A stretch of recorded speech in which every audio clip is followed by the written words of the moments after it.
In 2017, a man by the name of John Edmonds went public with an issue that he had been having on his ranch for the last 20 years.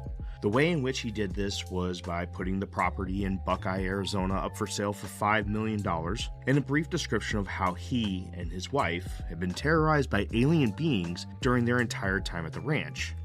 Bit by bit, as the national news picked up on this incredible story, more and more details began to surface, and the events in which Edmonds highlighted on Facebook went international, which attracted the attention of many big-name paranormal entities, such as the Travel Channel's hit show Ghost Adventures. Some of the claims were incredible. Events such as Edmonds himself being targeted by violent attacks by alien beings, to defending himself with a sword, and his wife being levitated out of their bedroom as a craft in the sky attempted to abduct her in the parking lot of their ranch.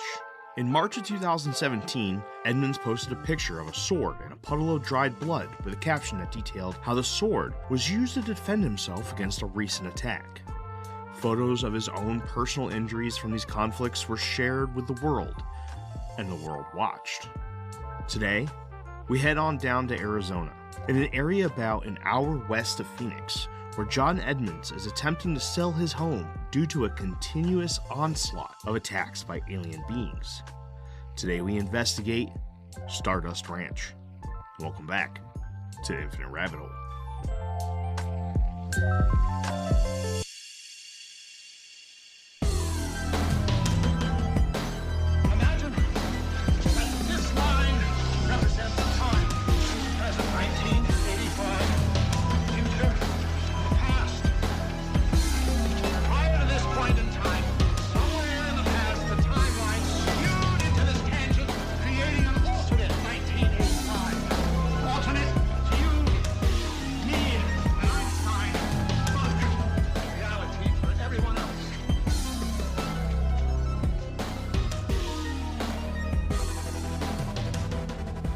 Welcome back to the Infinite Rabbit Hole, everybody. I'm your host, Jeremy, and today we are going to dive into one of the most amazing stories that you will ever hear. Trust me, this one, ooh man, this is like, let's say, Skinwalker Ranch meets Mel's Hole. Let's go with that. I think that's a pretty good description. You guys will see what I'm talking about as we go. And there are many people out there just don't believe this story is true whatsoever. And that's kind of the Mel's Hole side of this here. Although there are plenty that do believe every single word that has been told. Well, by the end of this presentation, I hope that you guys will have your own beliefs in John Edmonds' story. It's a crazy one, travelers. Trust me, this one's good. If you like Skinwalker Ranch, you're going to love this. And without further ado, Stardust Ranch. I'll see you on the other side. In 1996, John and Joyce Edmonds purchased the now famous ranch nestled in the rural area known as Rainbow Valley in Buckeye, Arizona, in an attempt to give John his childhood dream of living a more secluded lifestyle. At the time, it wasn't known as Stardust Ranch. The moniker would come later as the stories of the events taking place on the property began to be followed by the public. When they purchased the property, the main house was just shy of 20 years old and held about 3,500 square feet of floor space, 5 bedrooms, 3 baths, and a huge living room and kitchen. And John was initially very happy with his investment. He was enthralled by the quality and quantity of land that they were able to afford at the price that they were given. All 10 acres of the property came fenced in and was ready for every plan that John had in mind. Joyce, on the other hand, was not a fan. From the very first visit to the then vacation home of the previous owner, Joyce had a really bad feeling about the entire place. She also worked at the FBI building in Phoenix and was not excited about an hour ride to work every day, and quitting her job was just not an option to her. It was much easier for John as he was to leave his job as a psychiatric counselor and began a few different business ventures with the property as the source of his income. This began to get weird from the very first day they stepped foot on the property. John and Joyce opened the front door to the house and were surprised that the previous owner's very expensive furniture was still in the house. This was a problem as the Edmonds had all of their own furniture, and this left them with nowhere to put it. So John called up the real estate agent and told him of the issue, and in response the agent told the couple that he would begin attacking the problem and that John and Joyce should go out and spend some time in Buckeye and get to know the area while they worked out the solution. The couple returned in the early evening to the house completely empty, and they were incredibly surprised at the amount of work that would have been done in order to complete such a task in such little time. Before bed, John wanted to see his property at night, so he went to the back door and flipped on the light that looked over the in-ground pool. To his surprise, he saw all of the furniture that was in the house earlier that day stuffed into the pool. Everything was there, including the fridge, TVs, couches. Rightfully frustrated, John called his realtor once more, but was shocked to hear that his agent wasn't able to get a hold of anyone for the matter. The personal numbers that were listed on all the paperwork as contact information for the previous owners were no longer in service. Therefore, he was unable to set up the removal of the furniture. The real estate agent then basically told John that it was his problem now. A few months went by without any incidents until one day when John was home by himself while Joyce was at work when he noticed a man walking down the long driveway to his ranch. John walked out to meet the man halfway, but not before grabbing and concealing his .357 Magnum just in case. When the men approached each other, John was surprised to see that the man was holding a machete in his hand, but still asked if he could be any help to the man who looked to be of the hippie type. The man pointed to what John believed was a shed on the property and said, "I live here." A little surprised at the entire situation, John claimed that this was now his property, and if the man had worked out something with the previous owners with labor or whatever, he would no longer be needed. Then the man said something that creeped John out, but would later be realized as a sign of the mistake he had just made. The man said, and quote, "I kill the monsters." A reputation. At some point earlier in the couple's time at the ranch, John decided that he wanted to get a landline installed. There were, however, at least 30 different phone jacks in the house, and he wanted to get one working in the kitchen in case of an emergency since they were in a rural area and their cell phones didn't get the best reception sometimes. After 2 missed appointments on the side of the phone company to show up on 2 separate days, John finally talked to a manager who described how the contracted company that they used did not have anybody willing to go out onto the property due to its reputation. John, of course, asked for clarification, as he was unaware of any reputation that the ranch may have, but the woman refused to talk about it other than telling him that it was the reason why nobody had shown up on the appointed days. She did, however, ensure that someone would be out the next day, and sure enough, a phone company van did show. The man who exited the van and approached the house was visually uneasy, but John let him in and began making small talk. Eventually, the conversation moved to the property itself, and John explained that it was his understanding that the house had a reputation, and it seemed that nobody wanted to tell him exactly what that reputation was. The installer, however, filled him in. I won't dive deep into all of the details, as I don't want to report on Edmund's story outside of the strange events on the property, but it seems that the ranch did not have a very paranormal or supernatural past. It did, however, have a lot of blood that was spilled. Everything from a shootout between the FBI, ATF, local law enforcement, and the militia/commune known as the Sons of Gestapo, to a suicide of an 18-year-old just prior to his high school graduation. A few other unlawful things took place at the ranch in its early days, but I will leave that to John Edmonds himself in his book Stardust Ranch, The Incredible True Story, where he outlines as much history of the house as he can very well. But what would soon happen is the creation of an entirely new reputation, one that began one night when John was out exploring the land in his Jeep, when he witnessed an abundance of lights that seemed to move under their own power and direction. Most of these lights were orange, but as he and his wife would later see, orange was far from the only color that would be represented. The official explanation for these lights that the locals are familiar with is that they are flares from the nearby Luke Air Force Range. Those that have seen them know that this is not the case, as the lights move in incredible ways. John even explains in his book that there were times that he saw the lights during the daytime hours being chased by fighter jets. As he will soon see, these lights are just the beginning of the strangeness that will be experienced by both John and Joyce Edmonds during their time on Stardust Ranch. The progression. The strangeness began with the feeling of confusion and anger that seemed to accompany a feeling in the atmosphere that reminded John of the pressure in the air before a thunderstorm. He would get frustrated due to the power at the ranch acting weird. He would go to use a tool that would not turn on, but all other items using electricity would, and they would work just fine. Then shortly after, without any repair done by himself, the tool would start working again. This, of course, is one example of the phenomenon with the electricity on the property, and it was seen in many forms throughout not only the house, but the property with items or appliances that were either plugged in directly into the house's power or things that used batteries. The opposite happened at seemingly random times throughout the day and night, where the TV and radio would turn itself on and instantly increase the volume to the highest setting. He would lose things and not just lose them like he had misplaced them. For example, he would set his keys down in a specific place, go do a few things around the house, and return only to find that the keys were no longer where he had left them. John would then search around the house in various places only to find them in the exact place that he had originally left them. John began having issues with his own anger and frustration. As a psychiatric counselor that worked with the entire range of patients in his career, he knew a few different mind exercises that he relied on to get him through this part of his life. He even spent a stint believing that this was the first stages of Alzheimer's.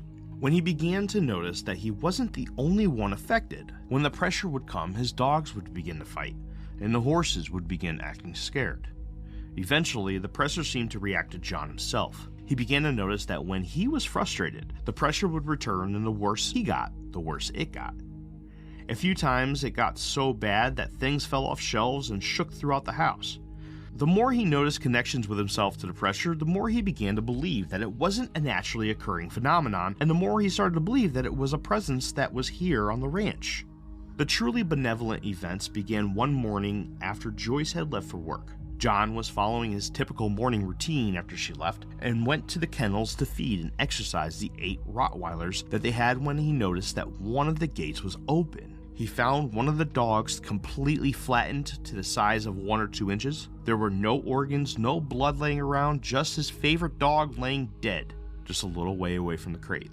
This marked the event that would really open him up to something happening on the property that he was duly unfamiliar with. This was not him having memory issues. This was not an electrical problem in the house. This was something or someone else. Up to this point, he had kept the events that John was witnessing around the property away from Joyce. This would have to be explained, and he came forward about everything that he had been experiencing, and he was pissed. Fractured love. The death of the dog was far from the last death of an animal on the property. Soon after, horses would begin to fall victim to this unknown force as well. Where the dog had been found flattened, the horses would be found obliterated. In John's mind, this wasn't something that a man or animal could do. Bits and pieces of them were found in the smallest of chunks as if they had attempted to evaporate. There was no regular time frame from the occurrences. Rather, it would typically happen after enough time had passed in order for John and Joyce to forget about the threat. One strange detail that John mentions in his book is that the mutilations were never accompanied by any ruckus made by the animals. The horses didn't make noise in their stables, and the dogs never alerted to any threat. At this point in their time on the ranch, Joyce was still extremely skeptical of everything. She originally did not want to move to the ranch, and now that things were going on the property, she began to get very irritable. John saw this as her going through what he had initially gone through with the mood swings. In his mind, she was not far from catching up with him about what he began to believe was a paranormal situation. He stubbornly argued with her about selling the property. He had spent his entire life savings on this ranch and didn't want to be scared away from his dream that he had worked so hard to fulfill. Soon after, the couple began to fall victim to yet another strange set of events. It would seem that in the night while they slept, they would get random burn marks and pits all over their bodies. John explains in his book that the particular issue began finding its way into the daytime as well. He was sitting, watching TV one day, when he felt a sharp burn on the backside of his calf as he were being branded. This marked one of the first actions of physical contact, not just during the day, but also during a period in which either of them was awake. All of the previous events seemed to be leading up to a particular point, and John waited patiently to witness what was in store for him next, and he didn't have to wait long. One night, Joyce and John decided to head to Phoenix to have dinner at a Tex-Mex restaurant. They each took their time getting ready, and John was first to finish, so he sat down on the couch and watched some TV as he waited for Joyce to finish getting ready. After some time, Joyce walked into the room and announced that she was ready to go. And John stood up, walked to the back of the house to check on the animals before they left. Joyce walked out the front door and waited for John in their truck. Everything looked fine, so John jumped in the truck and began the 45-minute drive to Phoenix to have dinner with his wife. During the drive, they discussed many things, including the few details that Joyce could share about FBI happenings in the Phoenix area and John's idea for a watering trough system for the horses. When they arrived at the restaurant, John dropped Joyce off at the front door so that he could park the truck. He walked in and was guided to the table in which Joyce was sitting at. Before long, a waitress had come by to take their drink orders, where John had ordered 2 margaritas and a basket of chips and salsa for them both to share. Joyce excused herself to the ladies' room, and John was sitting at the table with nothing really to do. He reached for his cell phone clip and placed his phone on the table next to him. To his surprise, the phone was off. He wasn't too concerned, as at this time of night, there should be nobody that really needed to get in touch with him. But he turned on the phone anyway.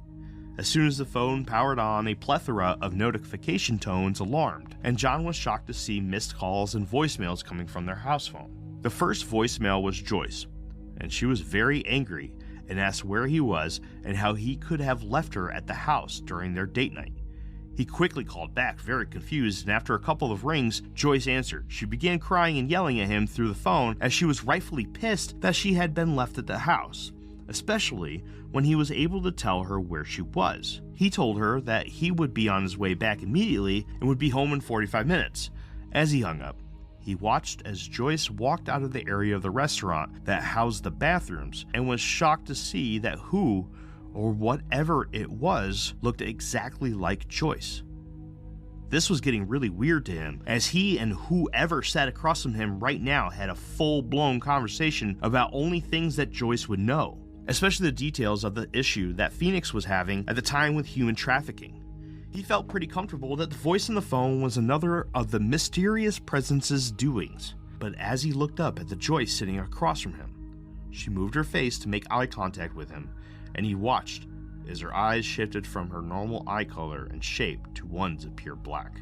He then stood up, walked out without paying a dime for anything, and began his long trek back home to his angry wife.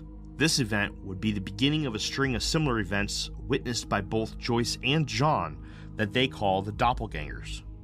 John had witnessed the fake Joyce multiple times, each time falling for its tricks, and Joyce would eventually report falling victim to a fake John on more than one occasion as well. Lifting the mask. The first physical face-to-face encounter with whatever was behind all of the doings on the ranch, or at least the branding burns at night, came one night when the couple were in bed. Joyce was fast asleep, and John had been drifting in and out of dreamland for what he believed to be 90 minutes or so. As he lay there, he felt a strange sensation on his forearm as if it were being stroked by a cold finger. This led to whatever it was grabbing hold of John's wrist. John jumped into action and reached for a baseball bat that he had kept in the bedroom and swung without fully seeing what it was he was swinging at. As he made his swing, a sound like air being let out of a tire erupted, and when John came to and was able to focus for a second, he finally saw them. 3 gray aliens stood on his side of the bed. They all stood roughly 4 feet tall and were very slim with no signs of genitals. The only thick parts about them were their chest and their bulbous head, which housed 2 large black eyes each. Black eyes that he found familiar, which he would almost instantly contribute as what he had witnessed that night in the Tex-Mex restaurant in Phoenix. And just as John had noticed where and what they were, they phased out of existence as if they had just vanished into thin air right before his eyes. Although this was a very scary event, it at least left John with a starting point, a subject to research, something to blame, a face behind the mask. After this encounter with the Greys, both Joyce and John would encounter them regularly, but at no particular frequency. They would be witnessed inside and out of the house and in various parts of the property, and John began taking shots at the aliens to try to get them to leave, but when a bullet hit one of them, the aliens would make a hissing sound like they did the first night and disappear. Never did they hunch over or fall to their death. This led John to believe that guns were not the answer for how to fend off these visitors, so they locked away most of their guns as they were dangerous to shoot at things that were not affected by bullets. John would eventually talk with a Mormon tax specialist who, out of seemingly random conversation, would end up telling him about the happenings at the ranch. The Mormon bishop was familiar with the ranch's history and recommended that John and Joyce have an exorcism done. Although they were very reluctant, the couple decided that there was no harm in it and gave permission to the bishop to perform an exorcism on the property. When the day came to perform the task, the bishop arrived in a van with 2 other younger men from the church and began their process throughout every room in the house. The longer they lasted, the louder a sound that seemed to be coming from the house's water pipes would increase. When they entered the master bedroom, the sound amplified immensely, and one of the men hunched over and vomited all over the floor. After trying to push through, all 3 men left the property in haste, and John and Joyce were left to wonder what had just happened. One thing that they did agree on was that whatever it was, they both believed that it wasn't caused by little aliens, and now they were forced to look at their property as possibly being the stomping grounds of not just one supernatural entity, but possibly 2 or more. Shortly after the discovery of the gray aliens, John discovered that Joyce was having episodes of her levitating roughly 3 feet above the bed almost every night. Each time he would wake her up and she would drop down only to immediately go back to sleep with zero recollection of the events in the morning. Soon after, the episodes became more worrisome as John would witness Joyce being moved during her levitations from the bedroom into various parts of the house. Each time, he would place his hands on her shoulders and wake her out of her sleep, only for her to lower down and walk back to bed without ever remembering what had happened. This began to strain their marriage as Joyce was completely dumbfounded when John would try to discuss the events. But one night, that would change. As John walked his wife as she was levitating down the hallway, he watched as she made a sharp turn towards the wall before passing directly through it. John raced around to the outside of the house where he witnessed her moving towards a whitish blue light that was coming from above. To John's amazement, a disc-shaped craft hung in the sky, and the light, which he deduced was a tractor beam, was originating from the dead center of the bottom of the craft. John's response was to grab his AK-47 and shoot 2 full magazines at the point of the craft where the light was coming from. This caused the disc to eventually turn the light off and seemingly vanish. As Joyce came crashing down to the earth from about 3 or 4 feet, she awoke, and this time, she was very aware that she was not in the bed that she had fallen asleep in, and John's stories of her levitating and hovering into random places within the house began to become more believable. High strangeness. Besides the events with the gray aliens, it became clear to John that there were multiple issues on hand on this property, and some of these entities or events took place at random times. One particular event that he highlights in his book, Stardust Ranch, The Incredible True Story, described a trip that he embarked on to explore his land from within the comfort of his Jeep and the companionship of 2 of his Rottweilers. He eventually came across what he described as cleared out circle of land where nothing was growing that encompassed about 200 yards in diameter. Inside of this clearly defined circle, there was another circle that seemed to be outlined by something physical. John chose to get himself a better look and left the comfort of the air-conditioned vehicle and began the trek to the area. Upon his arrival, he was shocked to find that the circle was made completely up of neatly placed shoes, which also seemed to be organized by men's, women's, and children's, with all of the toes pointed towards the middle of the circle. The size of the circle within a circle he estimated to be about 100 yards in diameter. John ran back to his Jeep and grabbed his camcorder out of his glove box in order to document his finding, and a few minutes into his investigation, he began to feel the literal hairs on his arm and back of his neck begin to stand up, which he described as if there was an electrified atmosphere all around him. He turned to his backside, only to be surprised by the presence of a large, black, triangular craft. The next thing he remembers is waking up with a severe sunburn on his arms and face. His dogs were panting from the heat, and the camcorder that he was using at the time was sitting in the dirt next to him, still recording. After watching the film, he discovered that he dropped the camera about 50 minutes prior to when he picked it back up. Unfortunately, there was no incredible evidence on the film, but he was able to discover that he was unconscious, lying on the desert floor for about 45 minutes in the severe desert heat. The ranch eventually began to unfold some of its secrets, with one coming in the form of what John described as the Michelin Man. The first time that he had witnessed this being or creature, John was feeding his horses in the barn adjacent to the house.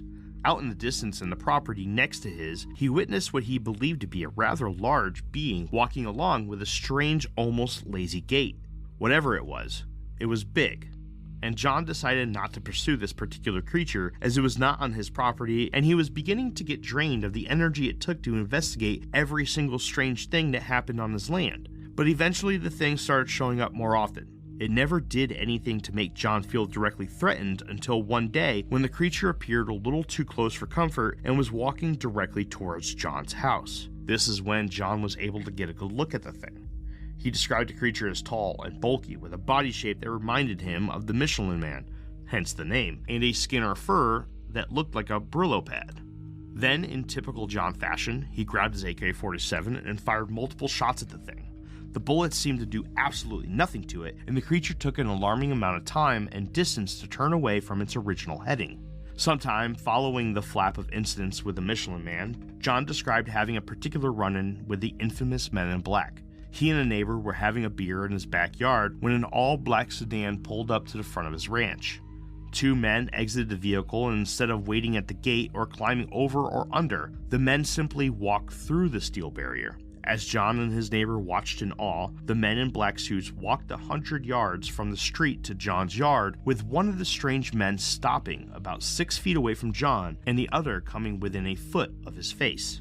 The extremely pale-skinned man spoke to John with a direct statement stating, quote, "You're John Edmonds, and you're going to stop publishing articles on Peter Garston's cause website."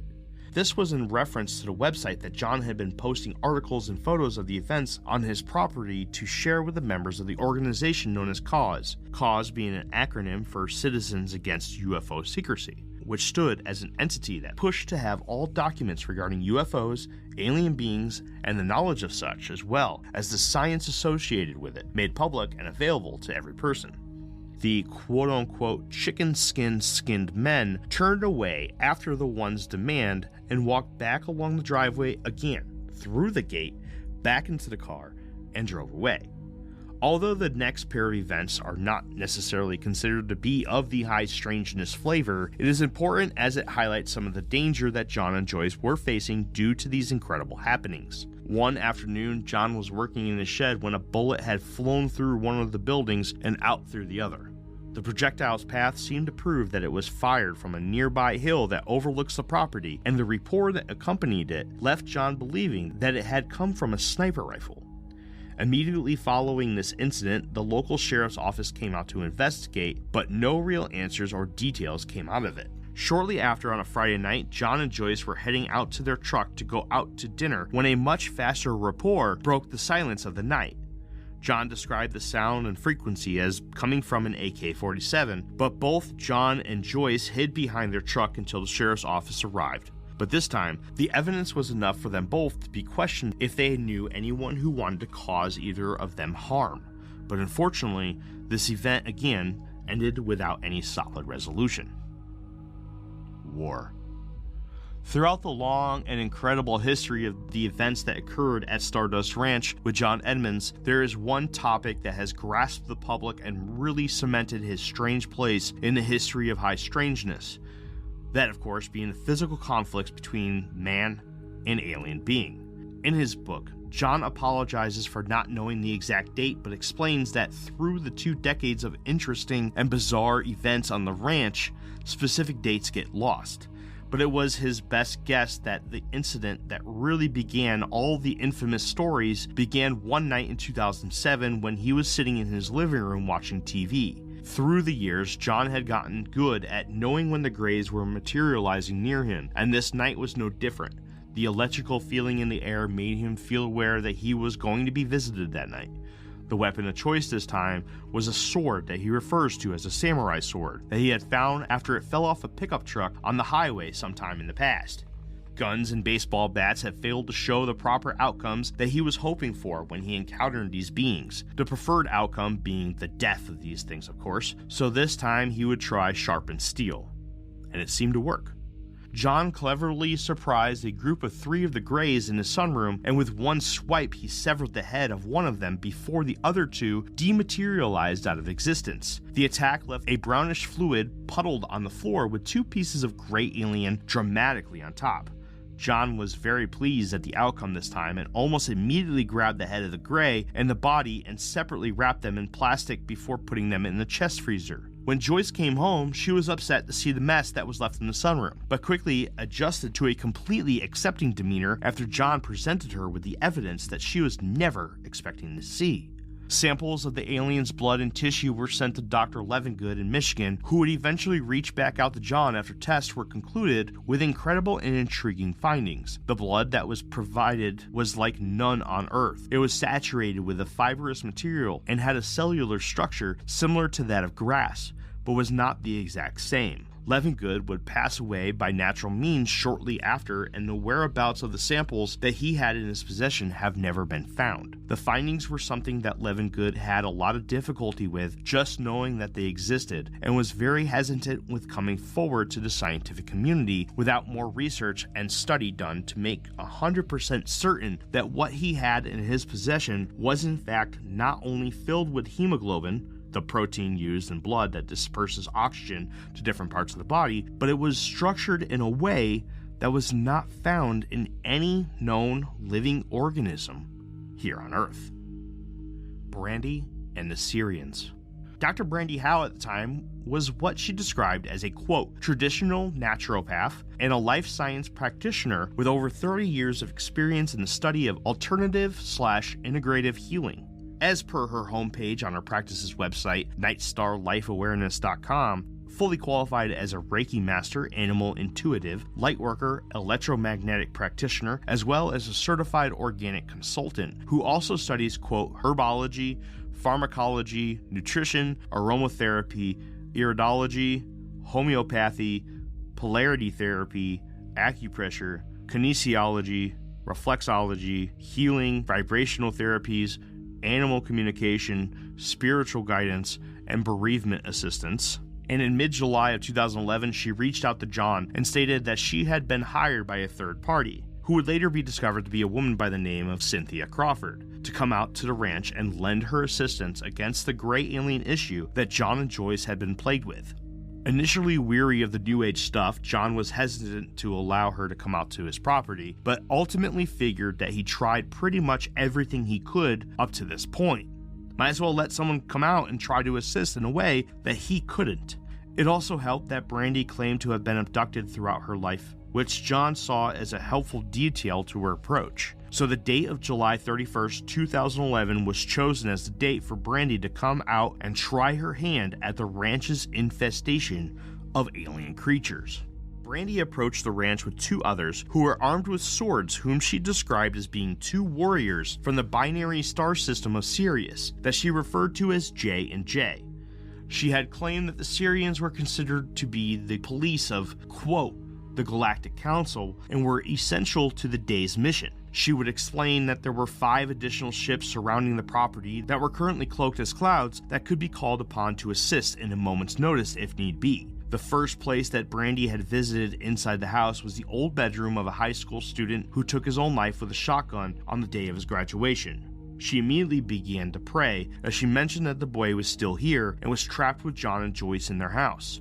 The very next thing that Brandy does is head to the living room and have the 2 J's and John sit around the coffee table. She closed her eyes. She began to focus her energy to an unknown target to John until a globe of light appeared above the table and slowly grew to encompass the space above the table to the ceiling. From this light, 3 other beings dressed in armor and brandishing swords appeared and came through into John's living room. After the portal, the group headed outside, where Brandy wanted to talk with the horses to get their side of the story. She made John aware that, according to them, John and Joyce were not in any real danger due to the safety that is granted to humans from greater powers. Essentially, if the Greys were to hurt a human, the punishment would be far greater than their reward for doing so. In their minds, horses and dogs are lesser beings to humans and therefore will not warrant any punishment. So they kill the animals on John's ranch to send a message to him. The message being that this land is theirs and that the portals they use to enter our world is proof that they have been here a lot longer than any human. Brandy's work continued on the outside of the house, and as she approached the gate at the end of John's long driveway, she mentioned that this is a hotspot for the Greys. She mentioned that she will use this area as a location for negotiations with the beings, and sure enough, soon after she says this, a quote-unquote plethora of craft appeared in the sky to the south, and one enormous ship came into view in the east. This one was enormous and was instantly recognizable as the mothership in this fleet of craft above John's property. Most of these flying craft were on the side of Brandy, but 3 of the smaller ones belonged to the Greys. In these 3 ships, Brandy explained that there were approximately 20 beings in each that were a part of a completely rogue group of Greys which did not hold the same standards as most of their species. This particular group was interested in the land because of the 3 portals, one of which had connections to the flow of time and could be used to visit the past and the future. Shortly after the armada of extraterrestrial ships appeared, Brandy and the 2 warriors of Sirius raised their swords in the air and touched tips which formed the shape of a 3-sided pyramid. Brandy began to speak in an unknown guttural language, and a flash of purple lightning struck the ground just feet away from the trio. Brandy's job was over. Her and the 2 Jays walked off, the fleet recloaked itself, the ships belonging to the Greys phased out of view, and Brandy told John that the problem that he had been having for 15 years at this point was to happen no more. Brandy would later follow up with a phone call to John and describe that what actually happened that day while she was communicating with the Greys was not to be talked about publicly.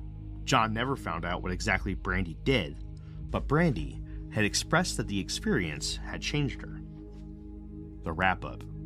Later on, with continual contact with 2 of the beings that had come through the portal globe light in his living room, John would discover that one of them was an Andromedan and the other a reptilian.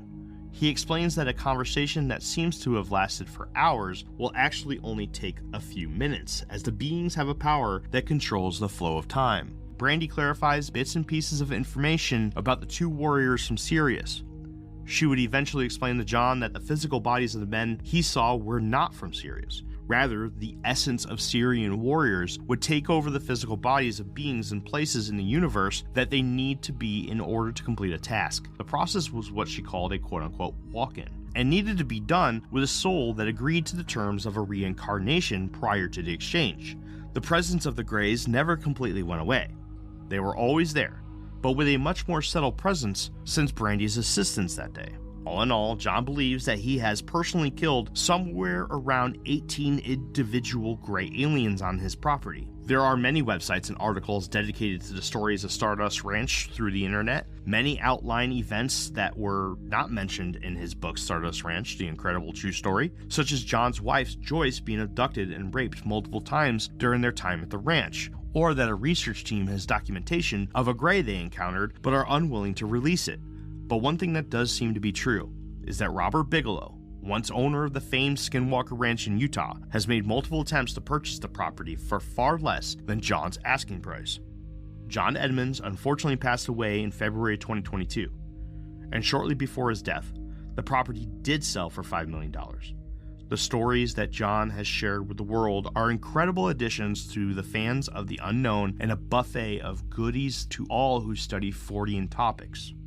So I will just have to sit back and wait for the new owners to continue the legacy of this unforgettable piece of land just outside of Buckeye, Arizona, in an area known as Rainbow Valley, the home of the Stardust Ranch.